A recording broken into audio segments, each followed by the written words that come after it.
Middle east में एक बार फिर जंग की आहट तेज हो गई है। अमेरिका और ईरान के बीच हुआ अस्थायी युद्ध विराम टूट चुका है और दोनों देशों के बीच सीधा सैन्य टकराव शुरू हो गया है। स्ट्रेट ऑफ हॉर्मुज में एक तेल टैंकर पर ड्रोन से हमले के बाद अमेरिका ने जवाबी कार्रवाई करते हुए ईरान के कई सैन्य अड्डों, एयर डिफेंस नेटवर्क और ड्रोन बेस पर लगातार दूसरे दिन हवाई हमले किए हैं। इस घटनाक्रम ने पूरे क्षेत्र में तनाव को चरम पर पहुंचा दिया है। तो वहीं दूसरी ओर ईरान ने इन अमेरिकी हमलों को खुली आक्रामकता बताते हुए भीषण जवाबी कार्रवाई का दावा किया है। ईरानी विदेश मंत्रालय और IRGC ने साफ कर दिया है कि उन्होंने अमेरिकी सैन्य ठिकानों से जुड़े लक्ष्यों पर रक्षात्मक कार्रवाई की है। ईरान का कहना है कि स्ट्रेट ऑफ हॉर्मुज उसका रणनीतिक हथियार है और वो इस पर अपना नियंत्रण नहीं छोड़ेगा। तेहरान ने चेतावनी दी है कि क्षेत्र से गुजरने वाले सभी वाणिज्यिक जहाजों को ईरान द्वारा तय किए गए उत्तरी समुद्री रास्तों का ही पालन करना होगा और जो भी देश या जहाज इन नियमों का उल्लंघन करेगा उसके खिलाफ कड़ी और दंडात्मक सैन्य कार्रवाई की जाएगी। तनाव की ये आग अब खाड़ी के अन्य देशों तक भी फैल चुकी है।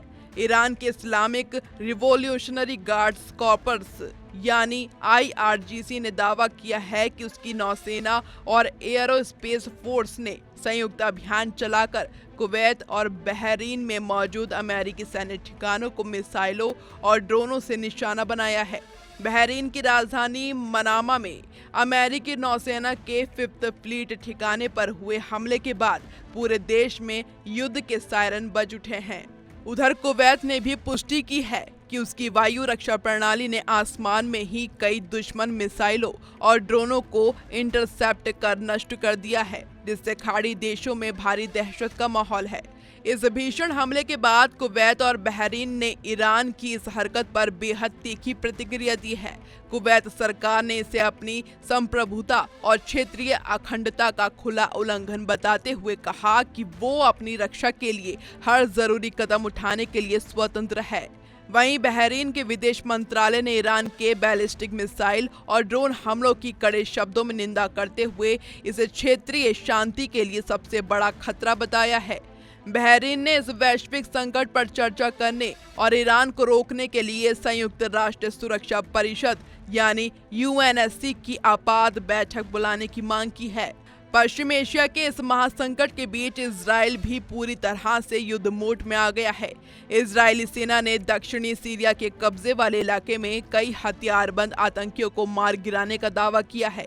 इसके साथ ही लेबनान के नबातिये इलाके में इजरायली वायुसेना ने हिजबुल्लाह के ठिकानों पर भी भारी बमबारी की है, जिसमें कई लड़ाके मारे गए और उनके रॉकेट लॉन्चर नष्ट कर दिए गए।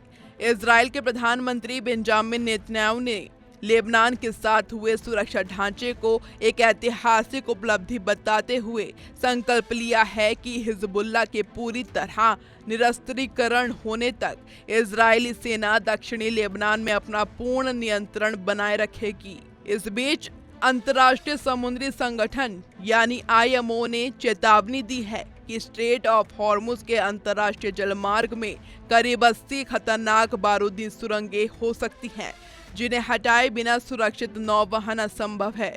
अमेरिका जहां इस समुद्री मार्ग को पूरी तरह शुल्क मुक्त और खुला रखना चाहता है, वहीं ईरान MOU का उल्लंघन कर नई व्यवस्था थोप रहा है।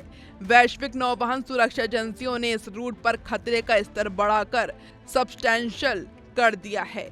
हालांकि इस भारी तनाव के बीच 65,000 मीट्रिक टन उर्वरक लेकर जा रहा भारतीय जहाज APJ Pretty-2 ईरानी मार्ग से स्ट्रेट ऑफ हॉर्मुज को सुरक्षित पार करने में कामयाब रहा है।